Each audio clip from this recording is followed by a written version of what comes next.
administradores de justicia y fundamentalmente de los jueces al momento, ¿sí?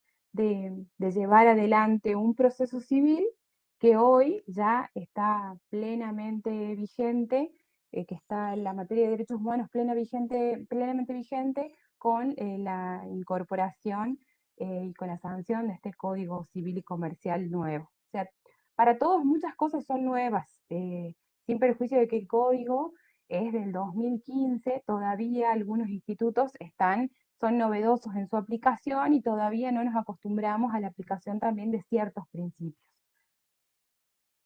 Yo acá les presento un poco lo que va a intentar ser esta charla, hablar de cómo se estructura el ordenamiento jurídico argentino, de hablar de este proceso de constitucionalización del derecho privado, específicamente aquí del derecho civil, que si bien ya se dio hace mucho tiempo, y ya vamos a ver, la mayoría empezó a hablar de este proceso de constitucionalización con la vigencia del código, pero sabemos que existe desde hace mucho tiempo, más precisamente desde la reforma de 1994.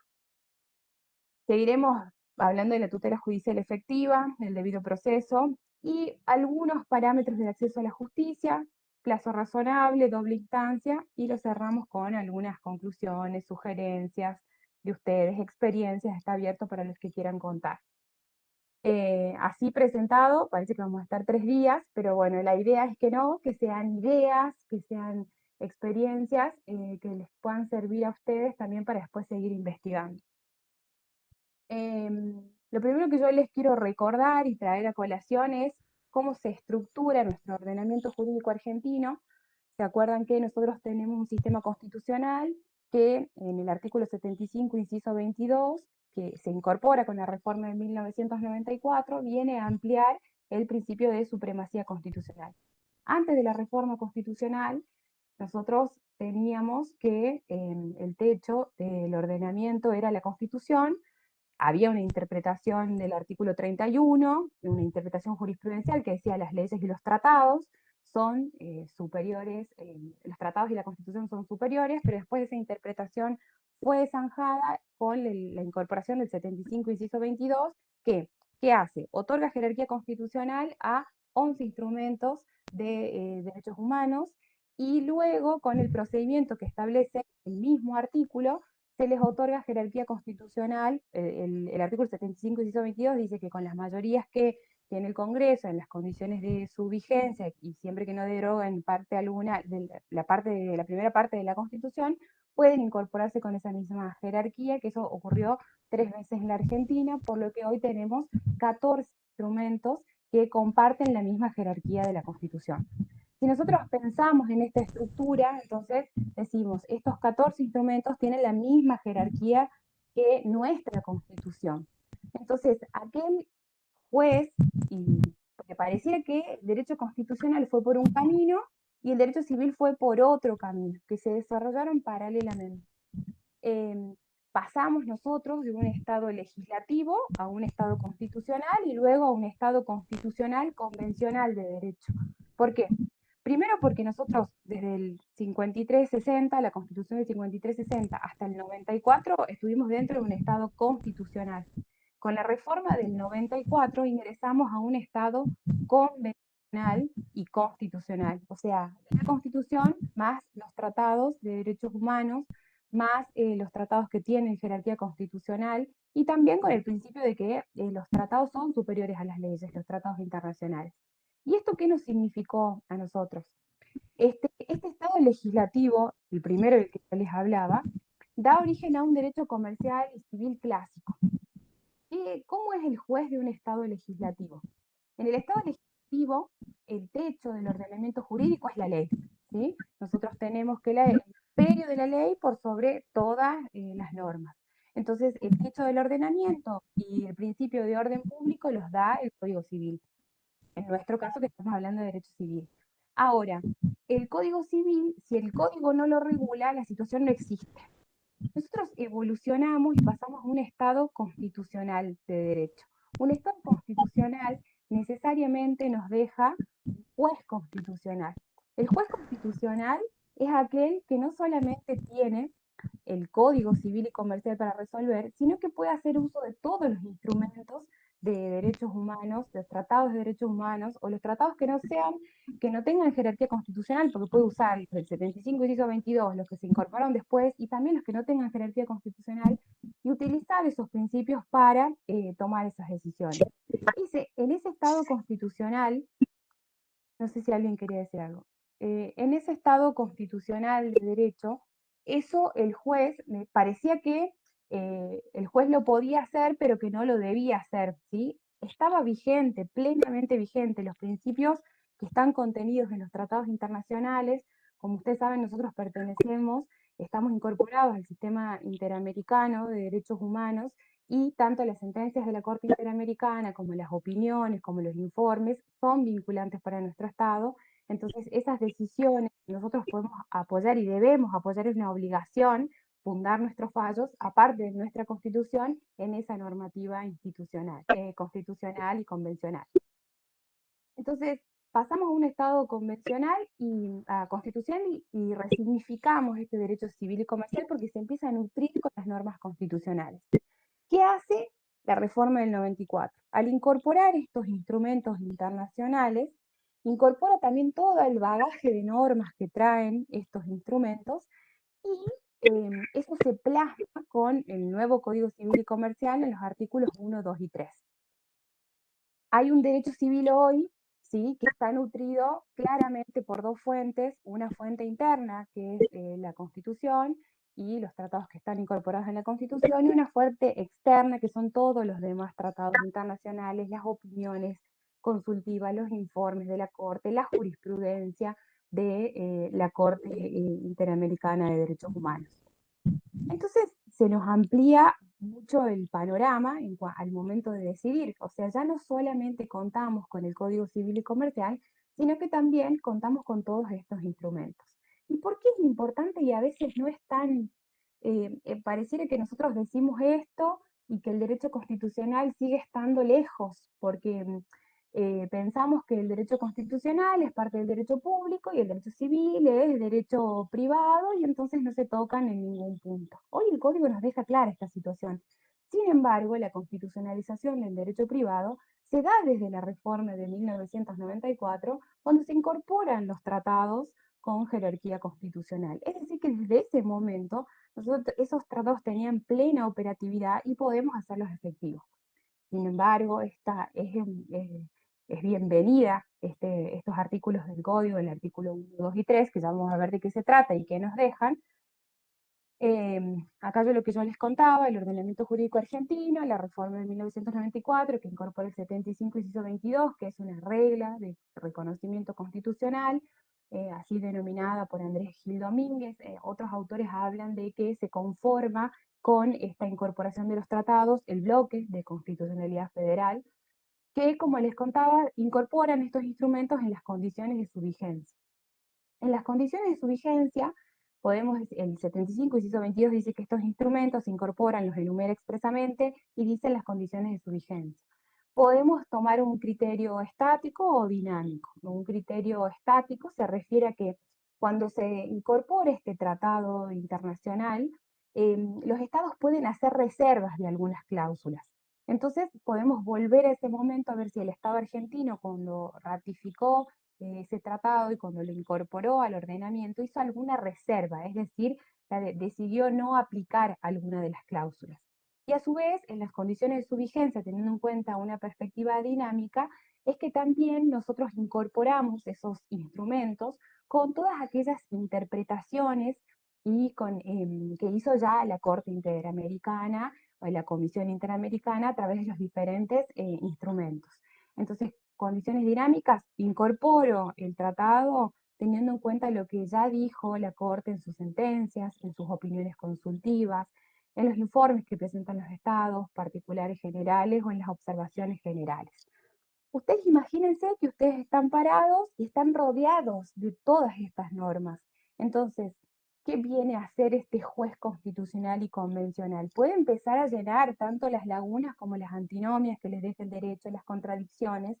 No necesita, porque el juez del Estado legislativo es aquel que se caracterizaba por ser un juez que subsumía la norma que subsumía el caso a la norma. Si no estaba en el código, la norma específica, ese caso no tenía solución. El juez de un Estado convencional y constitucional lo que nos viene a brindar es un sistema de interpretación, de ponderación, puede hacer uso de esas normas, interpretarlas, puede interpretarlas de acuerdo a estas cláusulas constitucionales y convencionales. Muchos autores hablaron que entonces, bueno, ¿qué va a pasar? Entonces, si ahora nosotros tenemos que, este sistema de fuentes que nos brinda este Código Civil y Comercial, nos dice que tenemos que los casos del código se rigen también por los tratados de derechos humanos, entonces va a pasar que vamos a tener un bagaje de normas inconstitucionales, porque no van a estar de acuerdo las normas del código o de las leyes vigentes con las convenciones internacionales que tienen derechos más amplios, que protegen derechos más amplios. Frente a esa situación, los redactores, bien, los que redactaron, Aida Kelmenmacher, Lorenzetti, que redactaron el anteproyecto del Código Civil y Comercial, lo que nos dicen es que siempre la inconstitucionalidad, ¿sí?, sigue siendo la última ratio del ordenamiento. Ustedes piensen que la norma llegó para quedarse y que los jueces no llegaron para destruir las normas, sino que lo ideal de este juez convencional y constitucional es el poder interpretar la norma de acuerdo a todo este bagaje de normas expresas de los tratados y de todo lo que dijo la Corte a través de su jurisprudencia, los estados a través de los informes, la comisión a través de los instrumentos que dicta, o sea, las opiniones consultivas, los informes, etc. Entonces, yo siempre digo que los jueces de primera instancia son, como dicen los redonditos, son los únicos héroes de este lío. Son los que ponen el cuerpo, porque ahí llegan las causas, hay mucho para resolver, y bueno, ahora tienen todo este panorama, pero que muchas veces esta amplitud con la que necesitamos resolver es lo que necesitamos para proteger más. O sea, la idea de esta incorporación es, si no encontramos una norma dentro del Código Civil y Comercial o una norma se contrapone con un derecho que es fundamental de ser protegido, podemos hacer uso y debemos, tenemos la obligatoriedad de hacer uso de toda esta normativa, que ya no quedó en la vereda del frente, porque parecía que iban por dos caminos diferentes y hoy tenemos este hermoso puente que nos construye el Código Civil y Comercial a través de estos tres primeros artículos, que nos viene a decir el juez, usted no solamente si quiere puede hacerlo, más allá de que la Corte ya le dijo que era obligatorio, sino que debe fundar, de acuerdo a su propio código, el que usted reconoce como el techo de su ordenamiento, debe hacerlo. Entonces, el artículo 1, 2 y 3 del Código Civil y Comercial establecen que los casos que se rigen por ese código tienen que ser resueltos de acuerdo a las normas del propio código, pero también a las normas de la Constitución y a las normas de los tratados de derechos humanos. Y a eso también podemos agregar que a todas las normas de los tratados en general, que son superiores a las leyes en nuestro país. Dentro de la pirámide jurídica, nosotros tenemos, ¿se acuerdan que hablamos de una pirámide? Hoy la doctrina habla de un trapecio, porque dice, ya no tenemos algo así, ya no hay una punta a la Constitución, sino que se estiró y esa punta ahora es compartida, la punta de la pirámide, con la Constitución, con todos estos instrumentos con los que se puedan incorporar con posterioridad siguiendo el proceso constitucional estipulado por el 75, inciso 22. Entonces, el juez debe, o sea, todos los casos que se resuelvan por el código deben ser teniendo en cuenta también la Constitución y estos instrumentos. Y a su vez, no solamente le dice eso, sino que le dice, según el artículo 2, usted tiene que interpretar también la ley de acuerdo a la Constitución y a estos instrumentos. O sea, no solamente tiene que aplicarlo, sino que cuando interprete su ley, tiene que interpretar de acuerdo a esta normativa. Y a su vez, en el artículo 3 le dice, tiene el deber de fundar, el juez tiene el deber de dar una sentencia fundada, motivada, ¿sí?, razonable. Todo esto nos viene a decir, y vamos a ir explicando de qué se trata esto de razonada, ¿sí?, de cuál es el deber del juez, pero como ven, todo esto nos da una amplitud al momento de juzgar. A mí me interesa que quede muy en claro esto de que todos los jueces ¿sí? De cualquier instancia y cualquier fuero son jueces constitucionales, son jueces interamericanos. O sea, hoy hablamos de un Estado constitucional y convencional de derecho.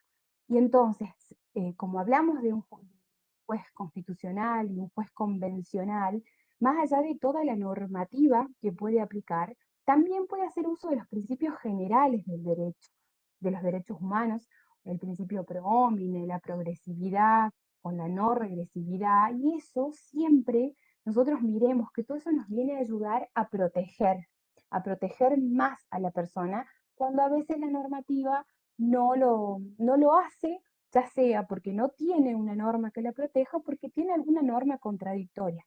Vemos todo el tiempo cómo la realidad supera a cualquier normativa, entonces todos esos vacíos y esos espacios se pueden ir llenando con toda esta normativa. Entonces, el sillón del juez civil lo vamos a retapizar con la tela del derecho constitucional, o le vamos a poner unos almohadones de derecho constitucional, porque hoy el juez civil, penal, comercial, que se sienta a resolver, se tiene que sentar a resolver con el código, con la constitución, con el Pacto de San José de Costa Rica, con la Convención Americana de Derechos Humanos.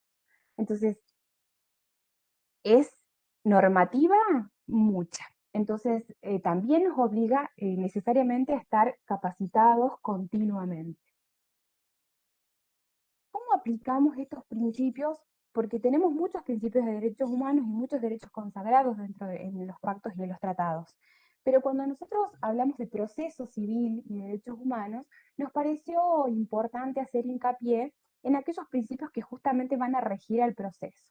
Y dentro de eso entra la tutela judicial efectiva, porque nosotros, ¿qué hace el Estado al reconocer los derechos? Reconoce un bagaje de derechos humanos que no podrían hacerse efectivos en la realidad si no tendríamos un derecho, ¿sí? Como es la tutela judicial efectiva, como el derecho de acceso a la justicia y como el derecho al debido proceso. El acceso a la justicia, por ejemplo, permite la realización de todos los demás derechos, porque ustedes me dirán, porque yo les puedo decir incluso algo que puede ser polémico, que el acceso a la justicia es el derecho humano más importante de todos. Y ustedes pueden pensar, bueno, ¿y qué hacemos con el derecho a la vida, el derecho a la salud?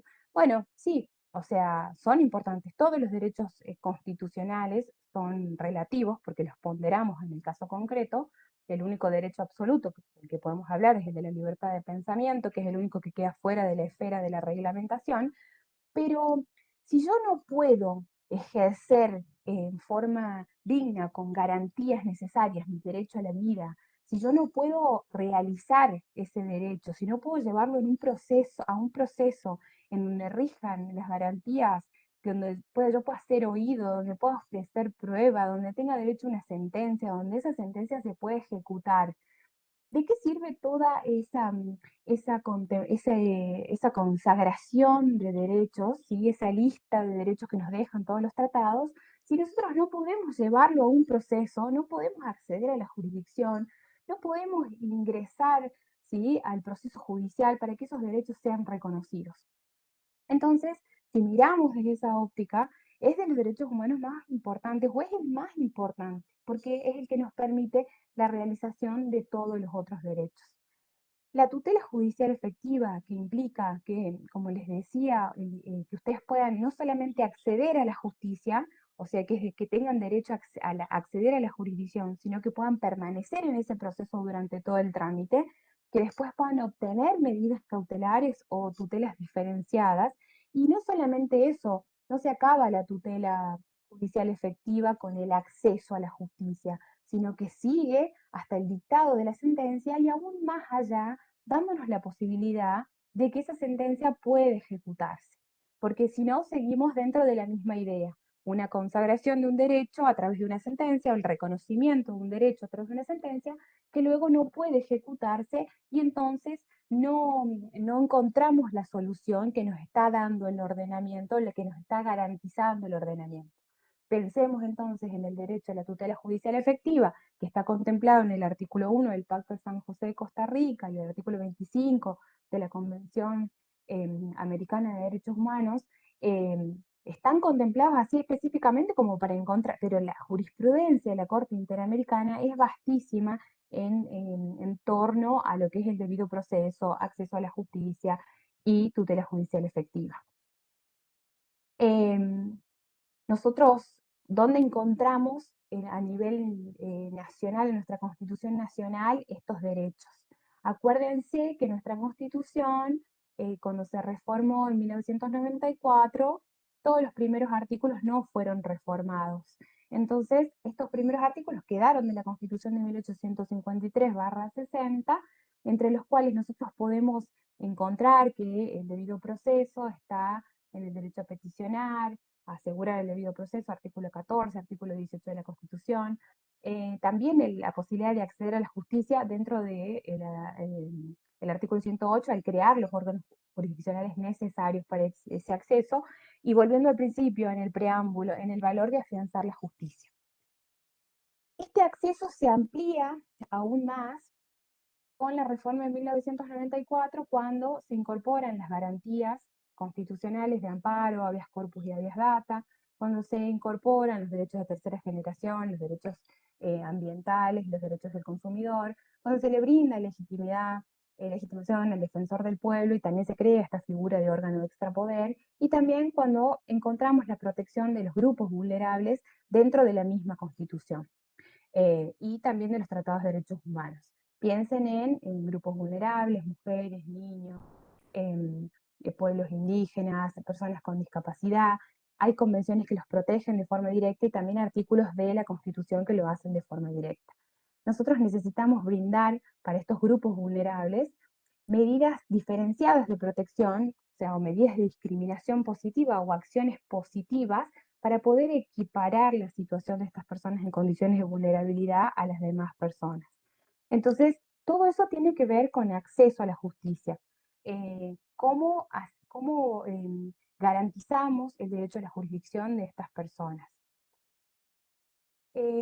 Cuando pensamos en este curso, decimos, bueno, el código tiene mucho para reformar, sí, ya hay un anteproyecto presentado, que el primer artículo justamente habla de la tutela judicial efectiva. Este es el primer artículo del anteproyecto del Código Procesal Civil y Comercial, que dice que las normas procesales se van a interpretar con el objeto de lograr la efectividad de los derechos sustanciales, observando los fines sociales del proceso. Y ahí están los principios, las exigencias del bien común, la eficiencia, la legalidad, la proporcionalidad y la razonabilidad, concordantes con el Código Civil y Comercial que tenemos vigente ahora, procurando afianzar la tutela judicial efectiva, en especial para los casos de personas en situaciones de vulnerabilidad. Dice, se asegurará a las partes la igualdad real de oportunidades para la defensa de sus derechos y se van a remover los obstáculos que impiden o dificulten su ejercicio. Dentro del acceso a la justicia, nosotros podemos facilitar ese acceso a la justicia, facilitar brindando, pero también facilitar quitando barreras. Vamos a ver que hay barreras para el acceso a la justicia que existen y que otras fueron zanjadas y que nosotros también hoy en día en nuestro Código Procesal Civil, que si bien necesita una reforma, tenemos normas que nos permiten ir más allá y proteger desde las normas que tenemos ahora y permitir ese acceso a la justicia en aras de lograr esta protección y esta obligatoriedad que nos exige de proteger tanto los tratados de derechos humanos como la Constitución. En ese mismo proyecto, también, en cuanto a la amplitud del código, nos brinda estas formas procesales y nosotros podemos adaptar las formas procesales. Y ahí es donde hablamos de este juez dinámico. El juez puede adaptar la forma sin vulnerar el proceso legal.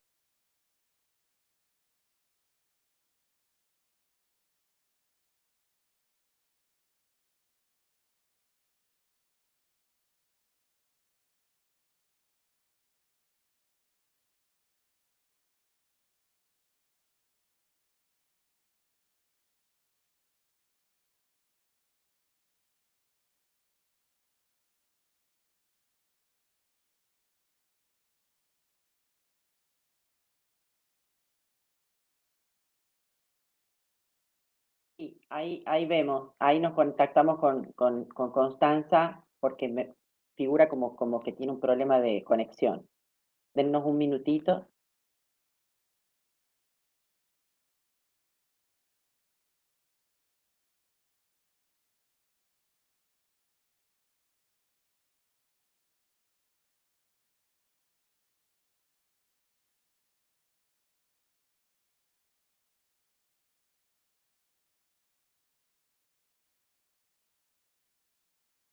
¿Me escuchan?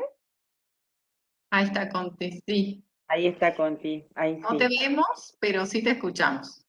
ahí Ah, sí. pero ¿me fui o no? Me llegó un informe que Sí, decía que había tenido un problema el programa. sí, sí, sí. Ahí Ajá. está, pero ahí estamos. Ahí está, comienza a Ay, compartir el contenido de nuevo. Ahí está. listo. Cualquier Sí, cosa, Conti, para que te quedes tranquila, si se prolonga, me mandas un mensajito, tengo el WhatsApp acá y yo continúo. perfecto. No, algo me llegó, yo me muero. Pensé que, a ver, esperen que creo que sí puedo. Ahí estoy, ¿no? Sí. Bueno, entonces, dentro de, Ahí está, sí, perfecto. dentro De la de la adaptación. reforma del Código Procesal Civil, tenemos esta posibilidad que hablábamos, este juez dinámico, este juez activo, de adaptar las formas procesales siempre que no vulnere el proceso, y también habla de algo que después vamos a hacer alusión, que es de el tiempo razonable para la solución del conflicto, ¿sí? De cómo a través de la jurisprudencia de la Corte y de la normativa internacional, los tratados de derechos humanos nos exigen este dictado de sentencias dentro de un plazo razonable. Entonces, pero a su vez, o sea, no solamente pone todo en la carga, toda esta carga en el juez, sino en las partes, en los terceros y en todos aquellos que participen del proceso para llegar a esta sentencia dentro del tiempo razonable. Entonces, como ven, es un proceso más dinámico, con mucha más participación de las partes y con mucha más presencia del juez en cuanto a las decisiones que no estén contenidas en la norma, pero con esta libertad y adaptar las formas, si algún procedimiento no tiene una forma específica dentro del código, o sea, el juez, eh, hablamos de un juez más creativo y más imaginativo, que yo sé que muchos jueces lo hacen, o sea, no es que desde ahora lo van a hacer o lo hacen desde que alguien habla de la tutela judicial efectiva, muchos lo hicieron siempre, lo seguirán haciendo, pero es esta posibilidad que está dentro de los códigos. Entonces, que si bien pueden decidir o no, está dentro la posibilidad de hacerlo. Cuando nosotros hablamos de acceso a la justicia, encontramos barreras de muchos tipos para acceder a la justicia. Una de las barreras de las que encontramos es la barrera de índole económica, que ustedes saben que ya en los procesos laborales, en los amparos, las acciones de consumo, entonces en todos aquellos procesos regulados por la Ley de Defensa del Consumidor, tenemos la gratuidad de estos procesos, e incluso ya la jurisprudencia interpretó, porque había jurisprudencia dividida en cuanto a que esta gratuidad de la Ley de Defensa del Consumidor era solamente para la tasa de justicia. Hoy ya hablamos de que incluye las costas también, o sea, hay fallos de cámara que incluyen no solamente la tasa de justicia, sino también las costas, o sea, la gratuidad está considerada de forma amplia a favor del consumidor. Nosotros en el Código Procesal Civil tenemos el beneficio de litigar sin gastos, para que la cuestión económica no sea una barrera para el ingreso de la persona a la jurisdicción. ¿Qué pasa con el beneficio de litigar sin gastos? Nosotros en algún momento, cuando yo trabajaba en el juzgado civil, teníamos muchos planteos en cuanto a que el beneficio de litigar sin gastos debía iniciarse conjuntamente con la demanda principal, y entonces si se iniciaba después, igual la parte tenía que pagar la tasa de justicia, porque no, ese beneficio no era retroactivo al inicio de la demanda. En algún momento, o sea, el decreto obligaba a que la parte cumpla con la tasa de justicia porque el beneficio se había iniciado con posterioridad. Pero luego, con una interpretación posterior y mucho más amplia, el juzgado hizo un decreto en el que, y el decreto dice que por el derecho de la persona a la defensa en juicio, para respetar el derecho de defensa en juicio, de acceso a la justicia, de tutela judicial efectiva, que se tenga por interpuesto el beneficio conjuntamente con la demanda, es decir, que no se cobre la tasa de justicia más allá de que el beneficio se haya iniciado con posterioridad. También algunos recursos, el recurso extraordinario exige un depósito previo, y la Corte también ya dijo que ese depósito no atenta contra la garantía en juicio, porque la parte incluso puede iniciar el beneficio de litigar sin gastos para ocurrir ante ese proceso para ir con un recurso extraordinario. Y una reflexión para todos nosotros que somos operadores judiciales, cuando la barrera para el acceso a la justicia muchas veces la ponemos nosotros, ¿eh? No por falta de voluntad, sino por muchas otras situaciones que derivan de falta de capacitación, por eso celebramos estos espacios, por falta de recursos, por la demora con la que los operadores judiciales deben atender algunas causas, más que todo aquellas causas sensibles y urgentes. Entonces, ¿cómo un operador judicial puede discernir si una causa es urgente o no? Con la capacitación, o sea, están todas enlazadas la una con la otra. Con la capacitación judicial uno puede decir, bueno, esta causa es urgente, esta persona pertenece a un grupo vulnerable, necesito tratarla con ciertos recaudos que a otra no, o sí, sabiendo que somos un servicio de justicia. Bueno, todas estas son barreras que determinan el acceso a la justicia. Sabemos también que el patrocinio, la asesoría letrada gratuita es una de las garantías que también debemos hacer efectivas para que las personas puedan acceder a la justicia, y lo tenemos en Catamarca a través de las defensorías civiles y penales.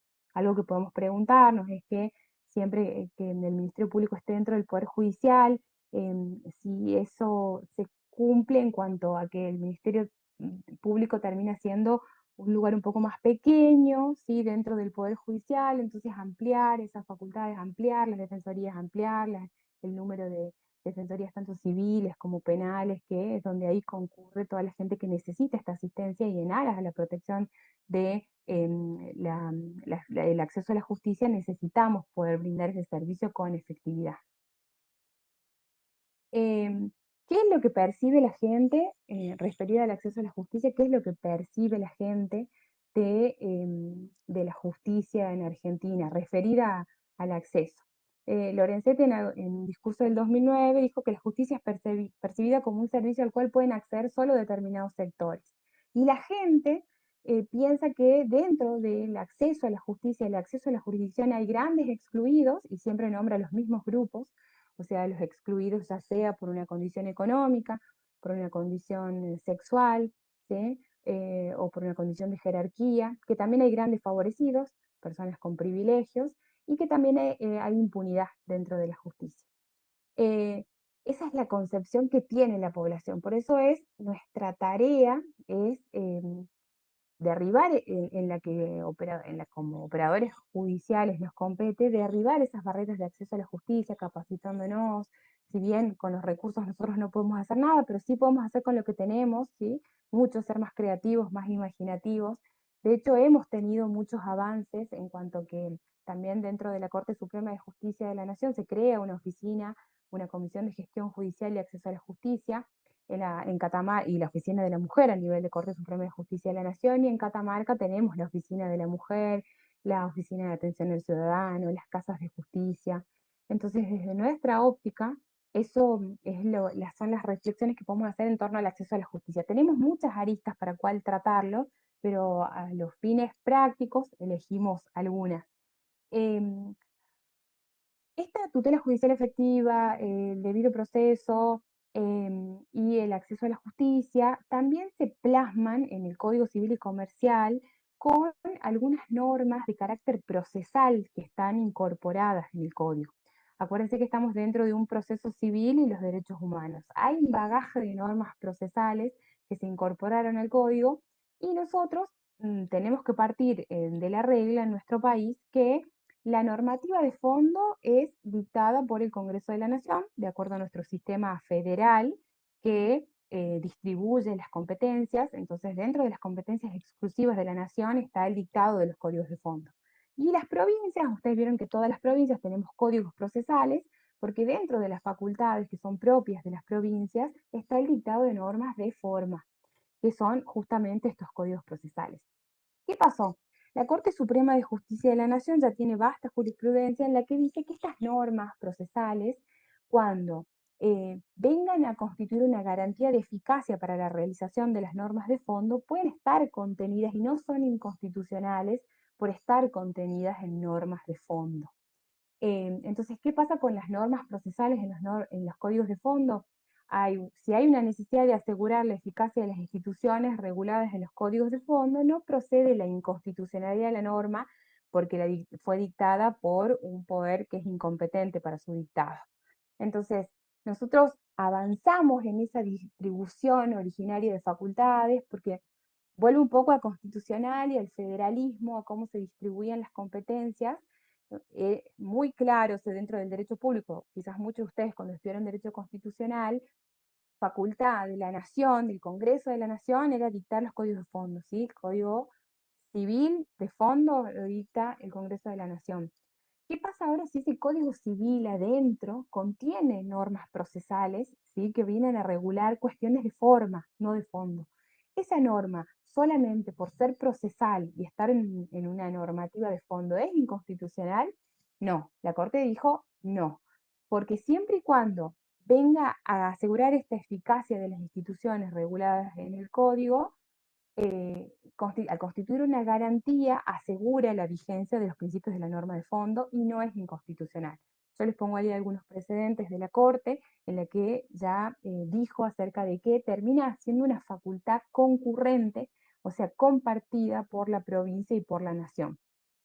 Dentro de este código, si bien decimos hay normas procesales, hay muchas normas procesales, pero podemos diferenciarlas en categorías. Hay normas procesales propiamente dichas que regulan plazos. Hay normas procesales que parecen procesales, pero no, terminan siendo legislación sustancial.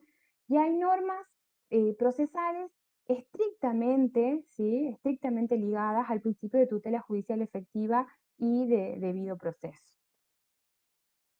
¿Qué nos va a permitir a nosotros estas tres categorías de normas? Si nosotros las distinguimos, porque pareciera que es una distinción teórica, pero no tanto, porque si las distinguimos a las tres categorías, vamos a poder saber qué hacemos con cada una de ellas, porque si es estrictamente procedimental, ¿con qué vara la voy a juzgar? O sea, si es estrictamente procedimental de las normas procesales propiamente dichas, bueno, entonces yo tengo acá la jurisprudencia de la Corte que ya me dijo que aunque sea procesal, si reúne los requisitos de necesidad, especificidad y suficiencia, yo puedo dejar esa norma ahí donde está y puedo aplicarla aunque sea procesal en la provincia, ¿sí?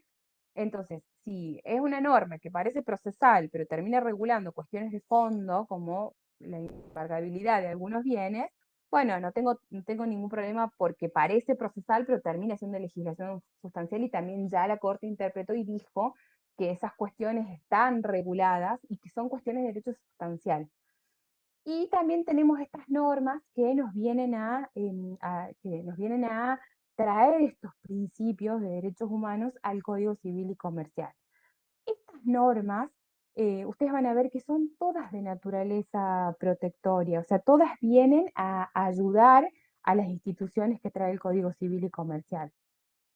Yo voy a pasar las otras, tengan las normas estrictamente procesales, tenemos, no sé, en el proceso de los alimentos, el proceso más breve, dice el código, o sea, regulando, ustedes vieron que nosotros en el Código Procesal, Civil y Comercial tenemos sumarísimo y ordinario. Bueno, ya el código nos dice el más breve, el código de fondo nos dice el más breve.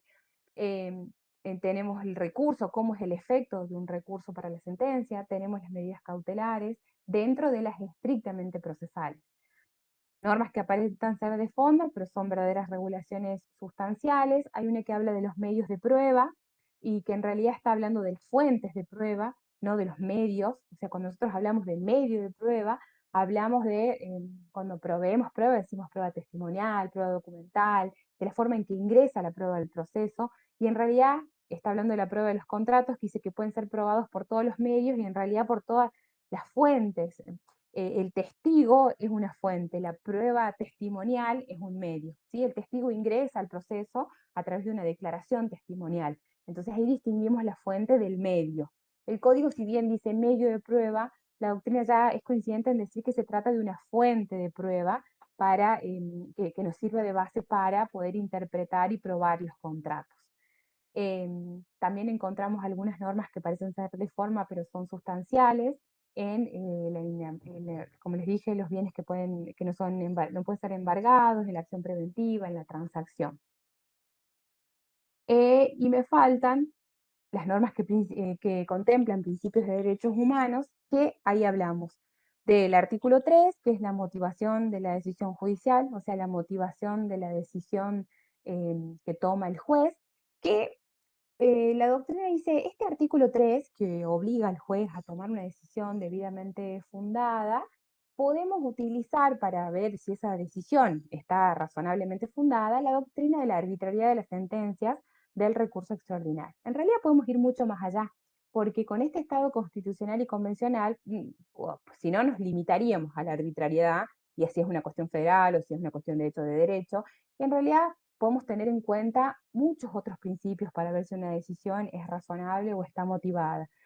Tenemos que tener en cuenta que, o sea, la igualdad real termina cerrando este sistema y este diálogo de fuentes, que el bien común siempre tiene que ser pensado en pro de la persona, con el principio pro homine, y esta motivación habla de que esta sentencia tiene que ser motivada y no solamente a los fines de interponer el medio impugnaticio propio, o sea, a los fines del recurso. No es que tiene que ser motivada solo para que la parte pueda recurrir y defenderse. Tiene que ser motivada porque habla de este principio de controlabilidad democrática que tienen los poderes entre sí y que tiene que tener la población frente a una decisión judicial, ¿sí? De que cualquier persona que lea la sentencia pueda saber por qué se toma esa decisión, no solamente para satisfacer aquellos principios procesales referidos a la arbitrariedad o aquellos principios para poder después recurrir la sentencia y que sea debidamente recurrida.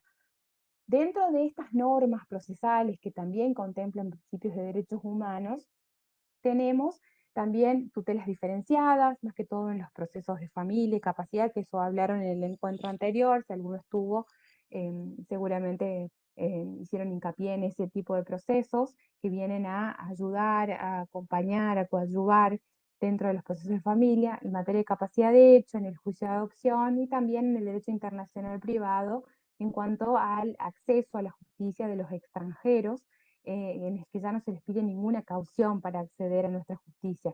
¿Se acuerdan por ahí de la excepción de arraigo que se les pedía a los extranjeros para litigar dentro de nuestro país? Bueno, esta igualdad que está en el 2601, creo, del Código Civil y Comercial, les permite un libre acceso también a los extranjeros. Como vemos, todo esto nos viene a traer amplitud.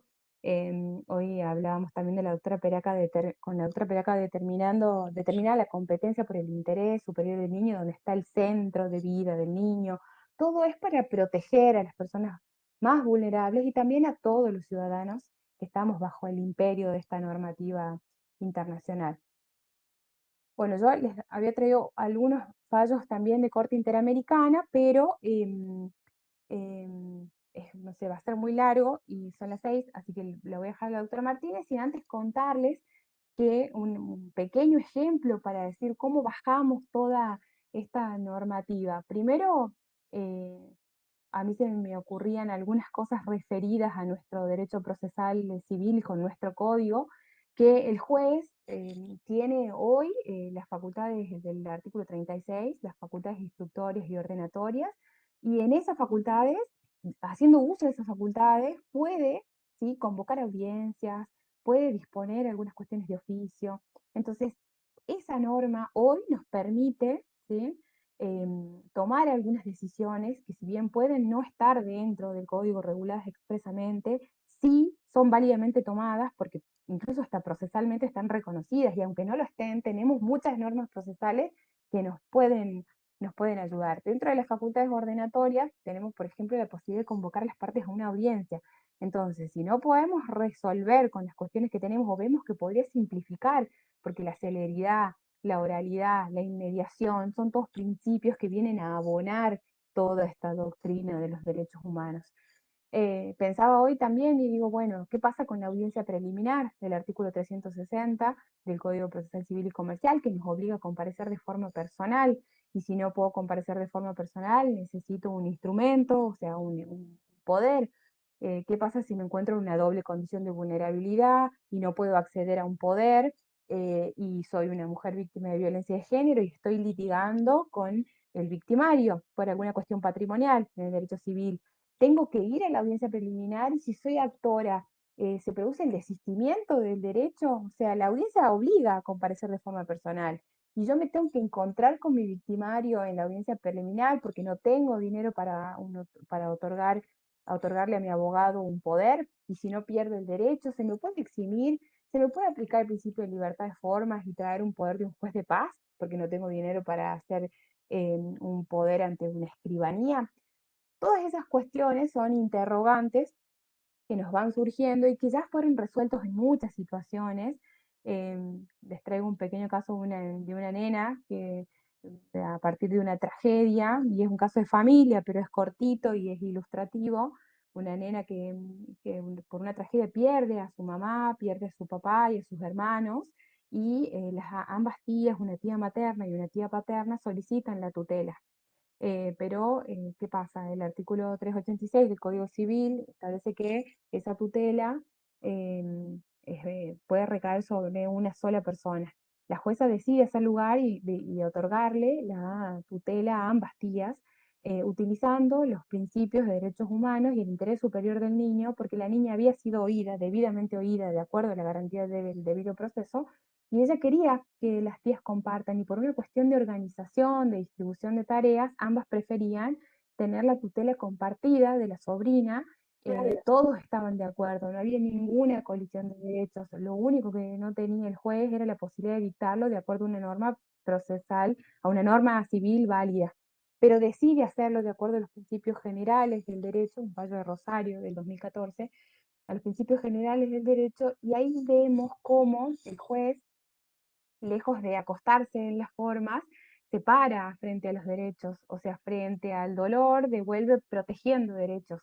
Creo que ese es el mensaje que todos queremos transmitir frente a este bagaje de derechos que no están ahí para que los miremos, los contemplemos y sigamos diciendo qué lindos que son, sino que para que los traigamos. Y todo mi respeto a los operadores judiciales y a los jueces de primera instancia, que hoy tienen muchas más responsabilidades que las que tenían antes. Le veo a mi amiga la cara ahí de juez de primera instancia que tiene muchas cosas que hacer, y digo, bueno, ahora tiene más cosas para hacer. Pero bueno, después podemos seguir contando casos y reflexionando. Te doy paso, querida doctora Martínez.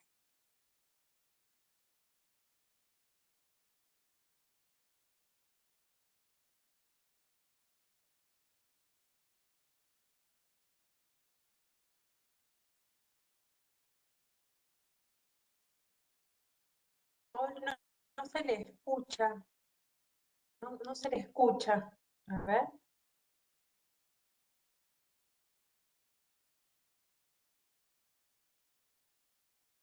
Capaz que escucha. Sol. Prende el micrófono.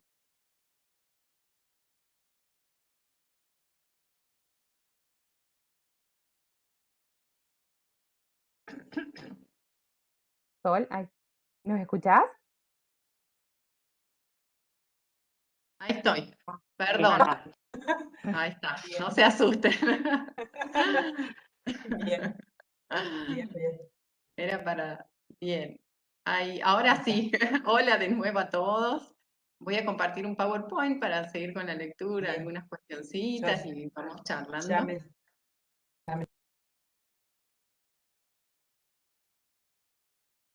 Bien. Es inevitable partir, lo que vamos a empezar a compartir, digamos, es uno de los presupuestos que comprende la tutela judicial efectiva, que es el principio. A ver, permítanme. Acomodo una cuestioncita. Ahí está. Bien, que es el principio de la razonable duración de los plazos judiciales. En esto, lo mismo. Tenemos la reforma constitucional de 1994 que incorpora los tratados con jerarquía constitucional a través del artículo 75, inciso 22.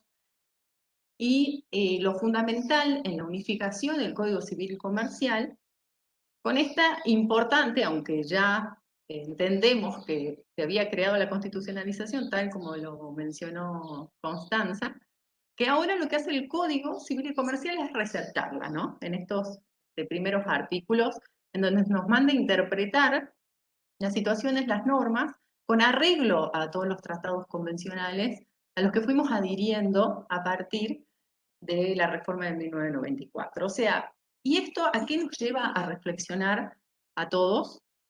Y a la necesidad de que haya una reestructuración del derecho procesal. ¿En qué sentido? Tenemos derechos humanos que están totalmente reconocidos, constitucionalizados, que con todo, a pesar, como dice Constanza, que algunas cuestiones se escapan, ya estamos desde 2015 con este Código Civil y Comercial receptado y todo nos conduce a una necesidad de crear un derecho procesal que concilie los derechos humanos, el derecho privado y el respeto al acceso a la justicia y la tutela a todas las garantías constitucionales. En esto tenemos nosotros como operadores gran función y responsabilidad. En lo que hace a un proceso razonable, tenemos que tener en cuenta que, como decía Constanza, está muy cuestionado y las estadísticas que se toman es cómo ve la justicia, perdón, el ciudadano, cómo se ve desde el punto de vista interno, cómo se ve desde afuera. Y cuando una persona tiene que acceder a la justicia o se ve compelida por una situación, no sé si alguien se está mostrando, estamos ahí con el tiempo, que es vital. No tenemos que escapar de la necesidad de una decisión motivada, fundada, racional, de que existe el principio de contradicción, de que existen etapas y tiempos que tienen que respetarse en un proceso porque el resultado de eso también va a conllevar si se ha hecho las cosas en debida forma o no. Pero en todo ese proceso, nosotros operadores, colaboradores, tenemos que proveer de herramientas o hacer lo que tenemos en la medida de las posibilidades para que no se elongue, de modo que, en definitiva, se frustre el derecho que se pretende defender. Es fundamental entender que el concepto de plazo razonable es totalmente indeterminado, indeterminable y depende siempre de la aplicación práctica de las circunstancias que rodean el caso concreto. Lo importante es garantizar con los mecanismos una sentencia en tiempo oportuno. Entonces, hay que tener en cuenta que este principio, más allá de que estamos hablando hoy en día del proceso civil, no se agota en este. ¿Por qué? Porque atraviesan todos los procesos y todas las ramas del derecho. Debe respetarse en el derecho administrativo, en el derecho penal. De hecho, muchas de las causas que tenemos dentro de la justicia son por fallar o por invocar la falta de este principio de razonabilidad en decisiones para que sea la justicia la que intervenga. Acá estamos en la necesidad, vuelvo a repetir lo que decía Constanza, de quitar obstáculos que conculquen este derecho fundamental en el proceso civil. Tenemos receptado normativamente, en realidad es una cuestión que se plantea de manera implícita dentro de los artículos de la Constitución Nacional, ahí se los menciono, artículo 18, 43, 75, inciso 22, por la recepción que toman los tratados. Y está también la Convención Americana de Derechos Humanos, artículo 8.1, que regula expresamente la necesidad del dictado de una sentencia dentro de un plazo razonable, se las leo. Bueno, y adelantarme un poquito a otra cuestión, que este punto de partida de plazo razonable, por el interés involucrado, lo fue en el ámbito penal, pero con el devenir de las distintas aplicaciones normativas y necesidades, se fue ampliando a todas las ramas del derecho. Y así está receptado en la Convención Americana sobre Derechos Humanos. Porque, ¿qué dice esta norma? Les leo porque es importante. Toda persona tiene derecho a ser oída con las debidas garantías y dentro de un plazo razonable por un juez o tribunal competente, independiente, imparcial, establecido con anterioridad por la ley, en la sustanciación de cualquier acusación penal formulada contra ella, y esto es muy importante, o para la determinación de sus derechos y obligaciones de orden civil, laboral, fiscal o de cualquier otro carácter. Con esto ya tenemos la norma en la defensa de esa garantía, ahora constitucional. Lo mismo, repitiendo que el Código Civil en el artículo 2 determina la debida interpretación de las normas, que es a través de la aplicación de todos estos tratados de derechos humanos, como una norma más aplicable en paralelo a todas las otras que rigen las cuestiones de fondo.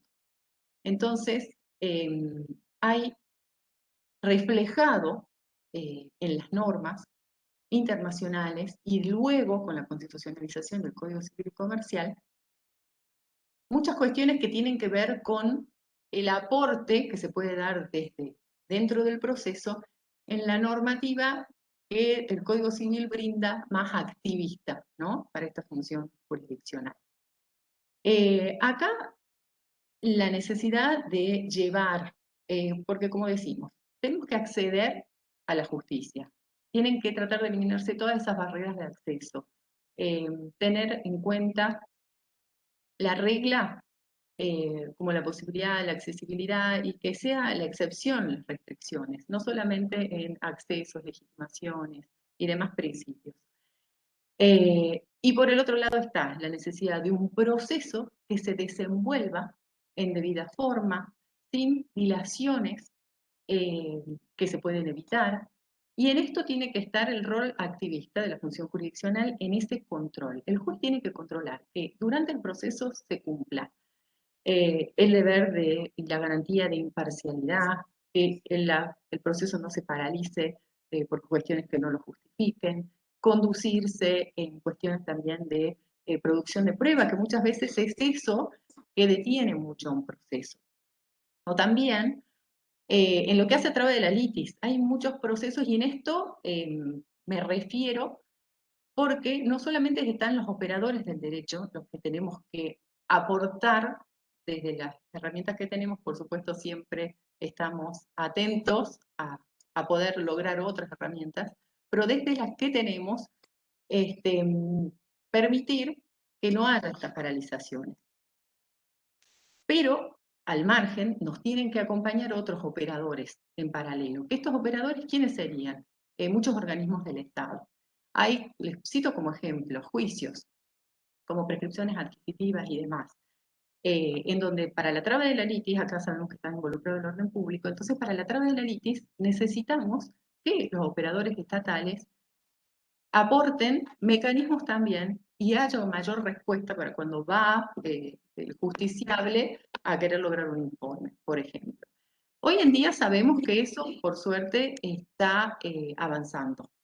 Están previendo mecanismos a través de Internet, tecnológicos, para obtener respuestas a informes más sencillos, y a su vez estamos con especializaciones para que nosotros, desde el ámbito judicial, seamos los que podamos también emitir, por ejemplo, órdenes de embargo y demás, desde el ámbito del juzgado y dando respuesta al correo oficial del juzgado. Entonces, eso es una herramienta más. El rol activista de la función jurisdiccional está plasmado en el Código Civil, y a mí me gustaría destacar un artículo que es el 1735, que refiere a facultades judiciales. Cuando hablamos de prueba, les leo un poquito porque la verdad que es muy interesante, y esto hace a la necesidad de que, está bien, como decía Conti, están plasmadas estas normas dentro del Código de Fondo, la valoración que se hace del deber de aplicar o no la norma directa, y después está la necesidad de la reestructuración de nuestro orden formal, siendo una facultad no delegada por la provincia. Entonces, tenemos que nosotros, desde el ámbito judicial, tenemos como operadores del derecho a hacer nuestro aporte. Los organismos estatales que tienen que también coadyuvar, y todos esté interactuando para lograr evitar una dilación irrazonable, perdón. Y Y esto es bueno dentro de las facultades judiciales, que dice, no obstante, el juez puede distribuir la carga de la prueba de la culpa o actuar cuando con la diligencia debida ponderando cuál de las partes se halla en mejor situación para aportarla. Si el juez lo considera pertinente, durante el proceso debe comunicar a las partes que aplicará este criterio, de modo de permitir a los litigantes ofrecer y producir los elementos de convicción que hagan a su defensa. Y esto también tiene que ver con la parte más vulnerable en el proceso y su protección. Avanzando un poquito más, para no detenerme tanto en estas normas, quería hacer alusión, y las menciono, artículos que también el Código Civil y Comercial, en esta necesidad de marcar ciertos procesos que tienen que conducirse por el plazo más por el procedimiento más breve que prevea la ley local. Acá hay alguna mención. Entre esos tenemos la cuestión alimentaria, tenemos cuestiones de acción de manutención y otras de derecho sucesorio, todo orientado a que sea la ley local sí que rija, pero dentro del proceso más breve establecido allí. Y la Constitución, ya hicimos alusión a la Constitución de la Nación, en las garantías constitucionales, y me gustaría mencionar la Constitución también de nuestra provincia. Perdón.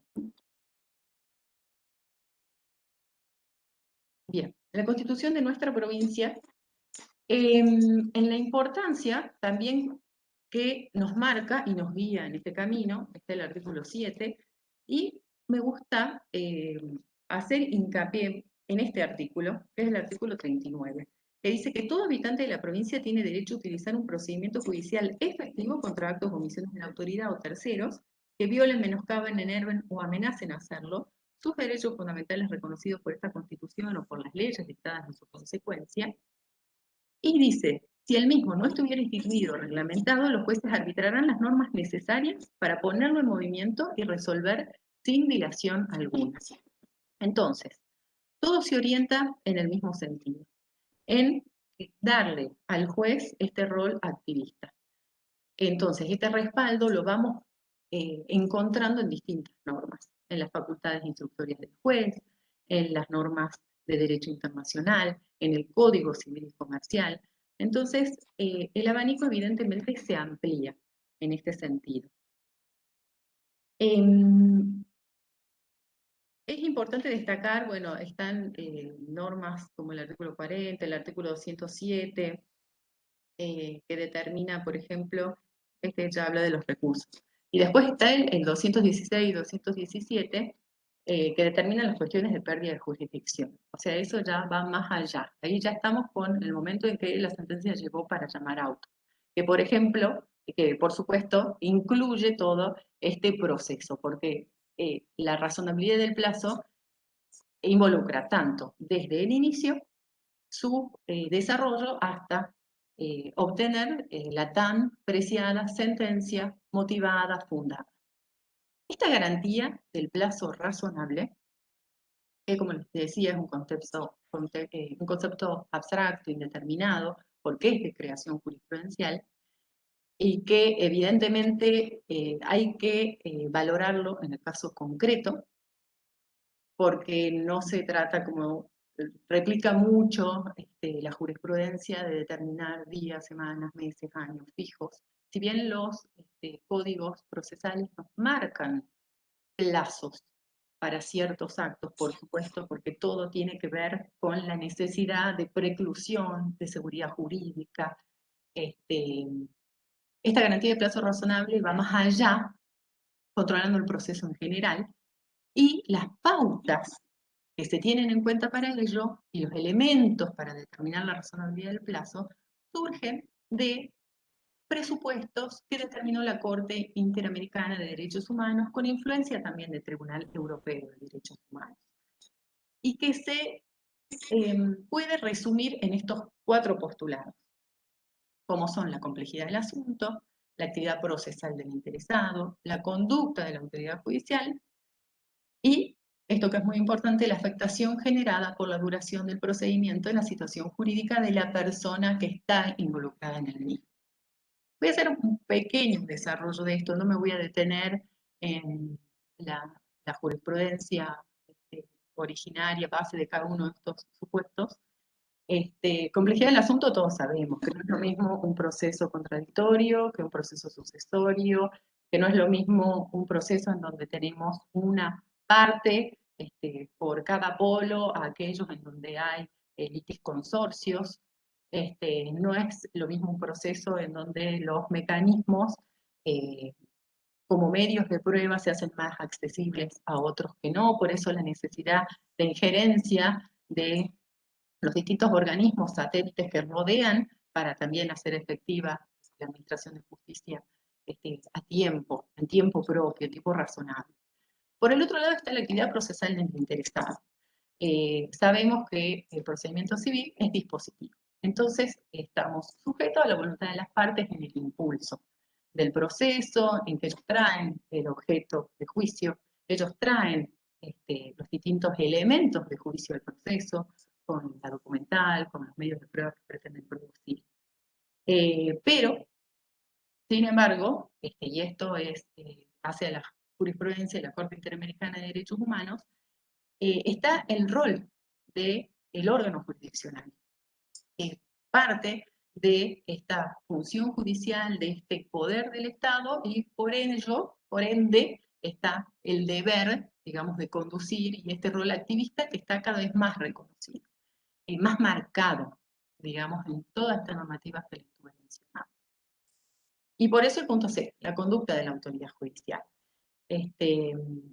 Hoy en día estamos lejos de necesitar un juez pasivo, al contrario, como lo marcaba Conti, de la doctora Martínez, necesitamos un magistrado que, según el caso concreto en la causa, articule los mecanismos necesarios para tratar de solucionar el conflicto, teniendo en cuenta de no vulnerar distintas situaciones, por supuesto. Pero las herramientas están, hay que ver cómo se emplean en el caso concreto. Y un punto que me gustaría remarcar es esto de la afectación generada por la duración del procedimiento y la situación jurídica de la persona involucrada en el mismo. Y sentirme feliz por la aplicación de estas pautas de razonabilidad en jurisprudencia de nuestro Tribunal Superior. Me gustaría, acá paso a ilustrar el tema, me parece muy entretenido de ese modo, en un caso que justamente es de diciembre de 2019 de nuestro Tribunal Superior, carátula es Autos Corte 096 de 2019, en donde una particular Figueroa inicia una acción contra el Estado provincial, el Ministerio de Salud, esto es una acción de amparo. Esta acción de amparo transita de la siguiente manera. Acá se trata de una persona en situación de vulnerabilidad. Una persona que por una enfermedad tiene grave riesgo su vida, su salud. Y acá, esto que nos marcaba Conti, en qué derecho humano poner como primero respecto de otro. El derecho a acceso a la justicia, en este caso, resguarda el derecho a la vida. Entonces, estoy de acuerdo con las palabras de ella en cuanto a que, para que no sea letra muerta el derecho a la vida, el derecho a la justicia va a ser fundamental, y en este caso se marca a rajatabla en el caso concreto, y por eso me gustaba hacerlo gráfico. Esta persona había iniciado una acción de amparo en un momento, pero se le rechazó porque no había cumplido trámites administrativos previos, que eso también hay que tener en cuenta que no se puede desconocer. No se trata de acceder a la justicia para obtener un amparo, una pretensión, si tenemos distintas formas y legislaciones que tenemos que respetar también. O sea, la garantía de plazo razonable, por eso también traigo esta reflexión. Hay muchos operadores de derecho y muchas de las personas representadas también por conocedores del derecho, por los letrados, tienen que estar bien guiadas. Esto es muy importante también nosotros desde la función jurisdiccional, en la medida de la imparcialidad, y por eso las audiencias, la importancia de guiar a las partes a una conciliación de conflictos. En este caso, primero se rechaza, luego se inicia en segundo lugar, y me parecía muy lindo marcar, porque en definitiva se reconoce que dentro del ámbito del proceso administrativo del Poder Ejecutivo no se escuchó y su expediente administrativo no respetó las formas, no respetó los plazos, y en base a la garantía del plazo razonable se deja sin efecto la disposición que le rechazaba otorgarle los medicamentos en base a obstáculos que luego se prueban que no eran del tipo, como estudios previos que no había cumplido la parte cuando sí. Y acá marca puntualmente este cuarto requisito o pauta, en el que, y les leo un poquito, refieren a este punto. Traído del Tribunal Interamericano, que considera pertinente precisar, además de los 3 elementos antes reseñados, este último. Este cuarto debe tomar en cuenta la afectación generada por la persona, la situación jurídica de la persona involucrada. En este caso es indudable que la administración debió expedirse en un plazo razonable que al momento de emitir el voto se encontraba vencido. Entonces, para alegría de todos, en este caso se reconoce esta injusticia respecto de esta persona que en particular había acudido primero a un proceso administrativo que no le resultó y luego tuvo que acudir al ámbito jurisdiccional.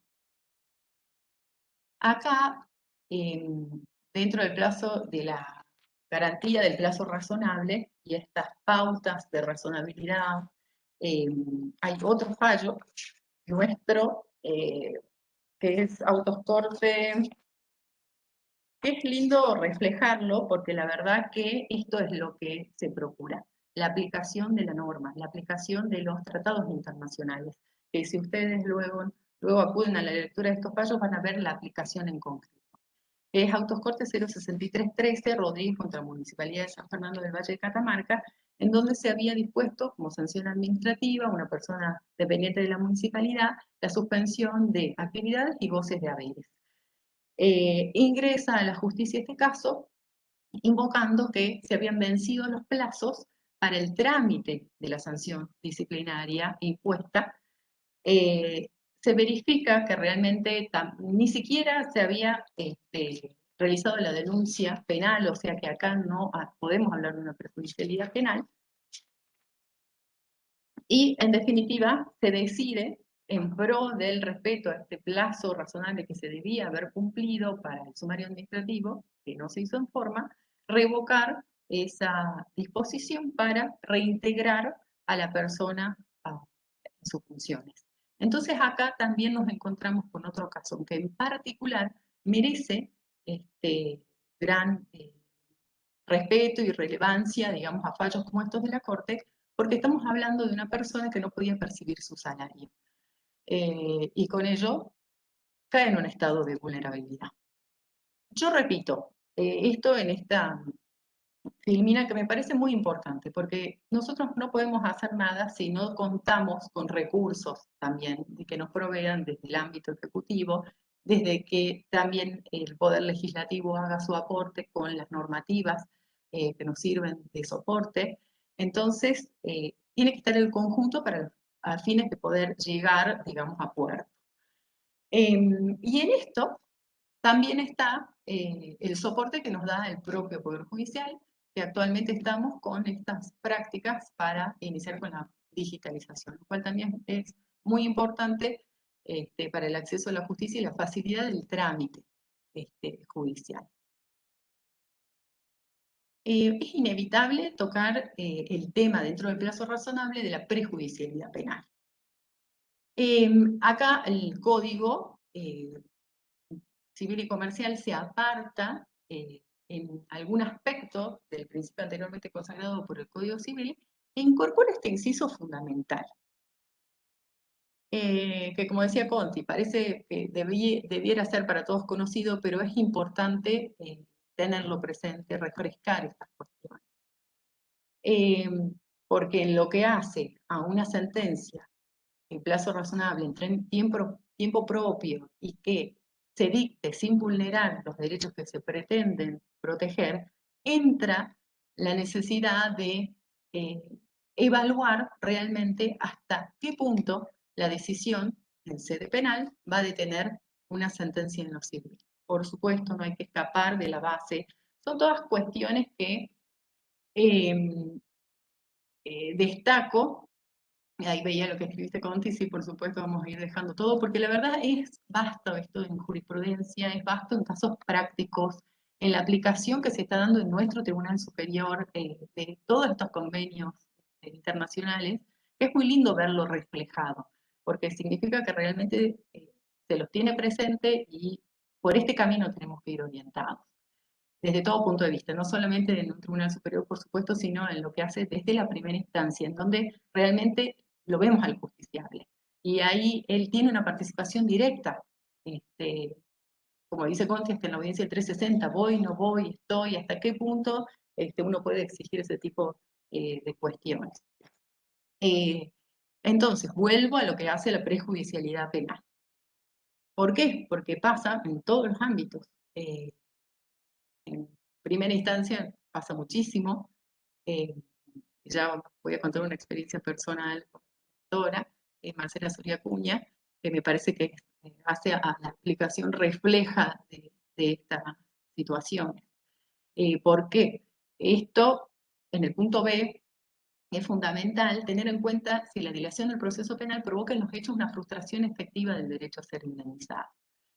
Primero me gustaría graficarles, otra vez yo con los fallos de la Corte, pero me parece práctico, un caso de prejudicialidad penal y qué es lo que hoy se analiza. Tenemos una sentencia del 21 de abril de este año, Autos Corte 047 del 2020, otra situación de un expediente administrativo iniciado en el que el acto administrativo ordena suspender las funciones a la persona con suspensión también de pago de haberes. Y viene a la justicia y plantea, en el caso concreto, que se han vencido todos los plazos que rigen para que se resuelva su situación. Entonces dice, no se está decidiendo en plazo razonable, invoca esta garantía constitucional y pretende que sea reintegrado en sus funciones, perciba haberes y demás. Pero ¿qué pasa? Es aquí que distinto al caso en donde se planteó anteriormente, sí se hizo la denuncia penal. Y acá sí estamos en presencia de la acción criminal y la acción civil en paralelo. Les cuento que en definitiva, por el análisis que se hizo de las distintas causas administrativas, penales y demás, se siguió con la suspensión, o sea, el principio de prejudicialidad penal prevaleció, no se decidió otra cuestión distinta, porque todo demostraba que se estaba realizando debidamente y que el trámite administrativo necesariamente en ese caso concreto se veía detenido por el trámite penal que estaba en proceso, no se había paralizado, se estaba impulsando, iba avanzando estadios, distinto sería si se paraliza. Pero me pareció muy importante remarcar aquí que más allá de la decisión que se tomó, que fue siguiendo lineamientos también de otros casos precedentes de la Corte, uno de los ministros destacó puntualmente que si bien se tomaba esta decisión, y que en supuestos en donde estaba el proceso criminal pendiente, la suspensión del caso, o sea, la suspensión del dictado de la sentencia civil se suspendía y debía extenderse hasta tanto haya una resolución en lo criminal, se dejó bien en claro lo siguiente, y esto me parece importante destacar de la letra de los fallos, más allá de lo que se resuelve. Dice, ahora bien, creo necesario señalar que dicha afirmación debía aplicarse siempre y cuando en el proceso penal seguido recurrente se dicta sentencia dentro de un plazo razonable en los términos que podríamos decir del artículo 8, apartado 1 de la Convención. No puedo desconocer la larga sustanciación que requieren las causas penales, ya que en muchos casos la resolución excede todo plazo razonable. Bajo tal mirada circunscripta, entiendo entonces que en los supuestos de proceso penal, la suspensión preventiva debería extenderse por tiempo razonable que dure aquel, no resultando por tanto aceptable que la suspensión se prolongue indefinidamente, ya que de otro modo se afectaría injustificadísimamente la subsistencia del recurrente y de su familia. O sea, acá tenemos una situación también de vulnerabilidad del que ingresa. Entonces, la medida es razonable en el caso teniendo en cuenta sus circunstancias. Es lo que debe guiar siempre nuestro razonamiento. Me parece importante hacer hincapié, después hay otros párrafos que merecen también ser reproducidos, no me voy a detener tanto. Sí hace hincapié que en este caso se corrobora que ahora en la causa una investigación, que no se paralizó, que se avanzó. O sea que aquí entendemos aplicado todos estos principios que deben conciliarse, ¿no? Entenderse coordinadamente. Acá me parecía también gráfico citar a Vidal Campos, gran constitucionalista, gran seguidor de todo lo que hace el derecho privado, en donde en uno de los casos que van marcando el camino del cambio, manifiesta esto, que el derecho a la jurisdicción, como el derecho al justiciable a acudir a un tribunal, se despliega necesariamente en la etapa ulterior del proceso y lo que ocurre en el proceso satisface o prohíbe aquel derecho, según el modo en que el proceso se desarrolla. O sea, es necesario tener en cuenta que el camino a seguir tiene que ser con la menor cantidad de obstáculos posibles, y en eso tenemos gran injerencia nosotros. Sí podemos entender, por supuesto, como les decía, que el proceso tiene etapas que respetar, cuestiones que sustanciar, muchos incidentes que resolver en el medio, pero en la medida que se pueda evitar planteos abusivos, dilatorios, ayornar a producirse medios de prueba que sean necesarios y conducentes, porque también muchas veces la estrategia procesal de alguna de las partes hace que todo se vaya estancando. Entonces, dentro de la imparcialidad, como digo, y dentro del rol que tenemos como jueces y operadores del derecho, hacer nuestro aporte y nuestro rol activista, digamos, que nos admite, ¿no? La normativa. Hablarles un poquito después de lo que hace el derecho a la doble instancia, porque tiene vinculación directa también con el plazo razonable, ¿no? Este derecho a la doble instancia está consagrado constitucionalmente y tiene su origen allá en los tratados, todo vinculado con el proceso penal, en donde allí sí es expresamente amparado y está marcado en la Convención Americana de Derechos Humanos, está marcado en el Pacto Internacional de Derechos Civiles y Políticos.